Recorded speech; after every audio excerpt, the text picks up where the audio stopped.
Halo teman-teman, Assalamualaikum warahmatullahi wabarakatuh. Perkenalkan, saya atas nama Diana Wali. Saya berkuliah di Sekolah Tinggi Agama Islam Said Perintah Masohi, Program Studi Pendidikan Agama Islam. Pada video kali ini saya akan menjelaskan terkait dengan metode pembelajaran pendidikan agama Islam dengan tujuan untuk membentuk manusia yang beriman, berilmu, berakhlak mulia, dan taat beribadah. Sebagaimana yang kita ketahui bahwasanya metode pembelajaran secara umum itu sendiri terbagi atas beberapa macam metode, yang diantaranya yaitu metode diskusi, metode ceramah, metode kisah, dan lain sebagainya. Namun pada kesempatan kali ini saya hanya akan menjelaskan terkait dengan satu metode saja, yaitu metode diskusi. Seperti apa sih metode diskusi itu, serta apa penerapannya dalam pendidikan agama Islam, kemudian apa saja langkah-langkahnya, serta apakah metode diskusi itu sendiri memiliki kekurangan? Yuk simak videonya sampai selesai.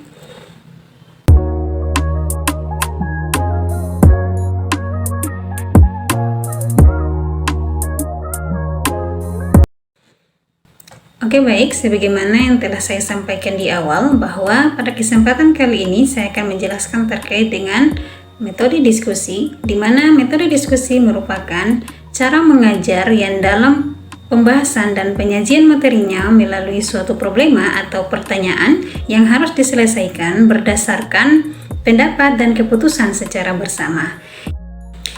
Jadi, dapat disimpulkan bahwa metode diskusi adalah salah satu cara alternatif yang digunakan guru di kelas dengan tujuan untuk memecahkan masalah dari para siswa. Menurut Sagala, manfaat metode diskusi yang diperoleh oleh para siswa adalah sebagai berikut. 1. Memperoleh kesempatan untuk berpikir. Yang kedua, melatih mengeluarkan pendapat, sikap, dan aspirasi secara bebas. Yang ketiga, belajar bersikap toleran terhadap teman-temannya. Yang keempat, menumbuhkan partisipasi aktif di kalangan siswa. Yang kelima, mengembangkan sikap demokratif, yaitu dapat menghargai pendapat orang lain. Dan yang keenam, pelajaran menjadi relevan dengan kebutuhan masyarakat. Menurut Subroto, metode diskusi terdiri dari beberapa jenis. 5 diantaranya yaitu 1.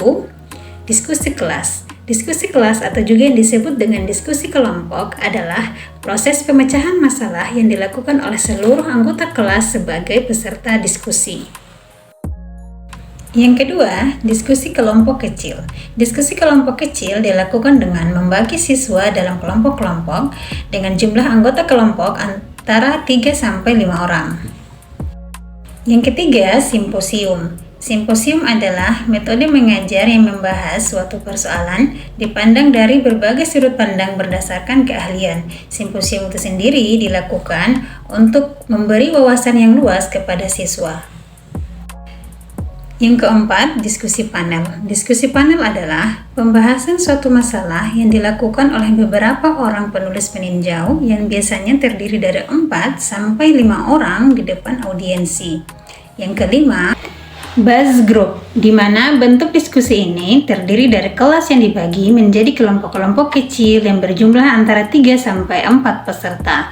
Tempat duduknya diatur sedemikian rupa agar para siswa dapat bertukar pikiran dan dapat bertatap muka dengan mudah. Metode diskusi itu sendiri ternyata sudah ada dari zaman Nabi Muhammad SAW 1400 tahun yang lalu. Sebagaimana pada salah satu contoh hadis berikut, Rasulullah SAW bersabda, hadisnya teman-teman bisa lihat di layar ya, yang artinya ada seorang laki-laki yang bertanya kepada Rasulullah SAW pada perang Uhud, tahukah engkau di mana tempatku jika aku terbunuh? Rasulullah bersabda, engkau akan berada di surga. Mendengar sabda Rasulullah SAW tersebut, maka laki-laki itu serta-merta melemparkan buah-buah kurma yang ada di tangannya. Kemudian dia maju untuk berperang hingga terbunuh di perang Uhud. Pada hadis ini telah menjelaskan kepada kita bahwasanya metode diskusi itu sudah ada dari zaman Rasulullah, sebagaimana pertanyaan yang dilontarkan oleh seorang pemuda ini yang sebelum kemudian ia berperang dengan membuang semua kurma-kurma yang ada di tangannya dan berjihad di jalan Allah sampai kemudian ia terbunuh di medan perang. ada sesi pertanyaan di sini yang kemudian ada juga jawaban yang dijawab oleh Rasulullah SAW. Menurut Hamdayama, metode diskusi itu sendiri akan berjalan dengan baik dan efektif apabila melalui langkah-langkah sebagai berikut. 1. Langkah persiapan, di mana langkah persiapan itu sendiri terdiri dari 1. Merumuskan tujuan yang ingin dicapai, baik tujuan yang bersifat umum maupun tujuan yang khusus. Kedua, menentukan jenis diskusi yang dapat dilaksanakan sesuai dengan tinjauan yang ingin dicapai. 3. Menetapkan masalah yang akan dibahas.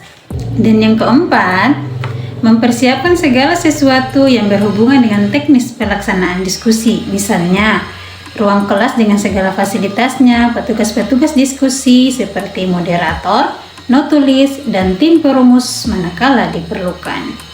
Yang kedua, pelaksanaan diskusi yang memuat kegiatan sebagai berikut. 1. Memeriksa segala persiapan yang dianggap dapat mempengaruhi kelancaran diskusi. Yang kedua, memberikan pengarahan sebelum dilaksanakan diskusi, misalnya menyajikan tujuan yang ingin dicapai serta aturan-aturan diskusi sesuai dengan jenis diskusi yang akan dilaksanakan.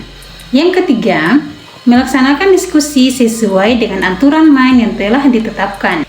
Dalam pelaksanaan diskusi, hendaklah memperhatikan suasana atau iklim belajar yang menyenangkan, misalnya tidak tegang, tidak saling menyudutkan, dan lain sebagainya. Yang keempat, memberikan kesempatan yang sama kepada setiap peserta diskusi untuk mengeluarkan gagasan dan ide-idenya.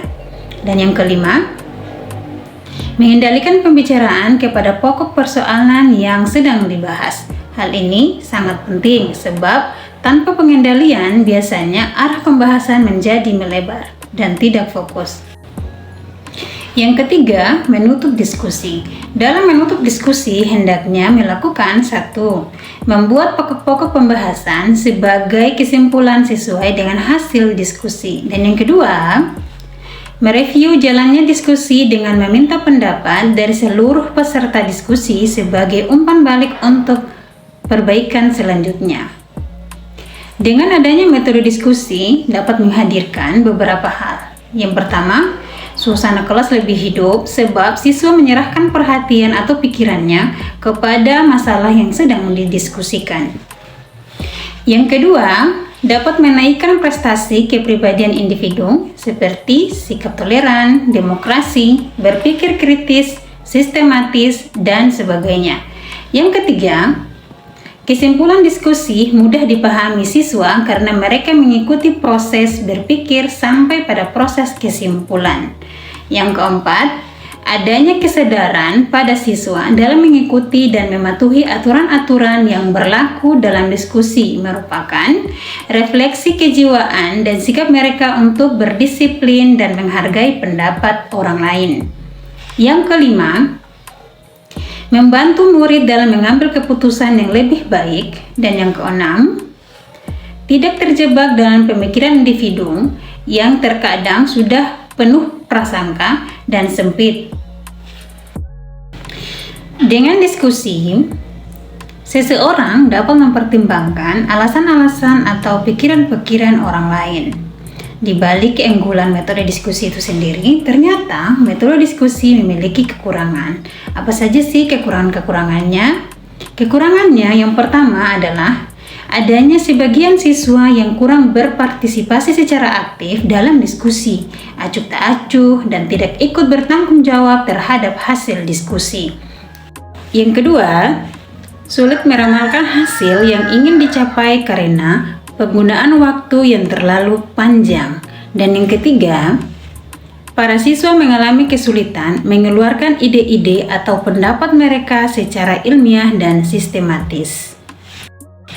Nah, dari pemaparan yang telah saya sampaikan terkait dengan metode diskusi, dapat disimpulkan bahwa ternyata dalam penerapan metode diskusi tidak semua mata pelajaran tepat menggunakannya, karena pada faktanya hanya beberapa mapel saja yang cocok menurut para peserta didik dengan menggunakan metode diskusi ini. Artinya, Di sini, guru butuh kreativitas dan pemahaman yang baik dalam menempatkan suatu metode mengajar. Untuk sumber materi yang saya ambil itu sendiri terkait dengan metode diskusi ini, saya ambil dari sebuah jurnal. Kemudian untuk salah satu contoh hadisnya, saya ambil dari sebuah buku. Untuk jurnal dan hadisnya, teman-teman bisa lihat di layar ya. Oke baik, mungkin itu saja yang dapat saya sampaikan pada kesempatan video kali ini. Semoga apa yang dapat saya sampaikan dapat bermanfaat bagi teman-teman semua dimanapun berada. Kurang dan lebihnya saya mohon maaf. Billahi taufiq wal hidayah. Wassalamualaikum warahmatullahi wabarakatuh. Bye-bye.